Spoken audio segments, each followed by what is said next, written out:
Hi, I'm Steve Mignon doing the Junkyard Crawl in Vermont with the 1961 Chevy Corvair 700 Lakewood station wagon. Now, the Corvair debuted in 1960 only as 2- and 4-door vehicles. 61 brought the wagon variants. Ironically, the Chevy Corvair Ram-side pickup truck, Corvan, also debuted in 1961, the people hauler with the forward control. Not the same thing, but same idea. But this was basically a compact family car, really. 6 passengers potentially. Speaking of passengers, with all those people in it, these have flat 6 engines, 145 cubic inches with 80 horsepower, so not a ball of fire by any stretch. And the engine is not up front. As we all know, Corvairs are rear engine, air cooled. And here are the vents right here that feed air into the ducting toward the fan that spins. And again, no coolant, no radiator, nothing like that, nothing to freeze or boil over. With that said, lots of room here for a cargo load stuff in the back here. Can't get the deck open on the tailgate open because it's got arthritis, but it's kind of cool. The styling goes right into the roof. Kind of a nice touch, almost like a 1960 Chevy pickup truck at the back of the cab right there. So GM styling traits were used throughout the model lines. And this does have the optional backup light, so there's extra money. Otherwise, you get a stamped aluminum structure that looks just like that, but it would be opaque and made of aluminum rather than that clear optional backup light. And we'll try it open. It's not going to happen. Yeah, it's got arthritis. It wants to go, but I just don't want to mangle it. It's not my car. But with that said, engine's back there. Trust me, it is. And let's look around the front. And these could be had with either a 3-speed manual or the optional Power Glide automatic 2-speed. That would have been a $184 option right there. And you can see the shifter is located on the side of the steering column right there. A weird looking thing. It sticks out of the dash. That thing right there is the shifter for the 2-speed Power Glide, which lives all the way at the back. Must be a cable or maybe a rod.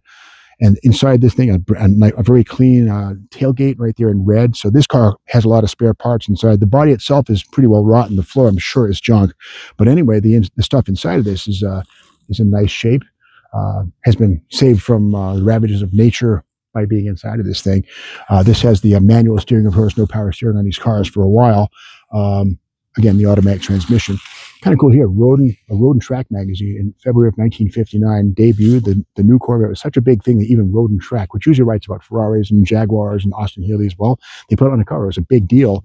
And inside, a nice little roundup of the technical specification. Now, this is 1960, where they're all 4-door sedans, 2-door sedans too. But it kind of gives you the layout of the engine in the back right there. And again, the steering column, you can see it right there. The steering box is right there. And one problem with the Corvair is if you hit a tree or something like that, the box would ram the column and the steering wheel right into your chin, if you will. More than a few people found out the hard way. And on the top right, there's a picture, a little illustration of the suspension parts, coil springs on front and rear. Kind of a neat design, really designed to emulate sort of the Volkswagen Beetle. But the thing is, Corvairs have a 6-cylinder, much heavier engine than a Volkswagen 4. So these are plagued by oversteer. If you're going in a corner, you let off, the thing wants to come around. So if you didn't know how to drive a car with a rear engine, you found out what it was like to spin out in the road. So in 64, they went to a 2 U-joint rear suspension, and 65 was perfected. But these have actually a swing axle, only 1 U-joint on the inside. The axles can do this. You get this weird camber changes on your tires if you go around a corner. That's one of the curses of the Corvair. It's also why Ralph Nader wrote the book, Unsafe at Any Speed, about the Corvair's tendency to tuck the wheels and spin out. And that was only on 61, 2, and 3 cars. 64 and beyond, they rectified the problem, but the damage was done. And that book came out and they crucified General Motors for building cars that were dangerous.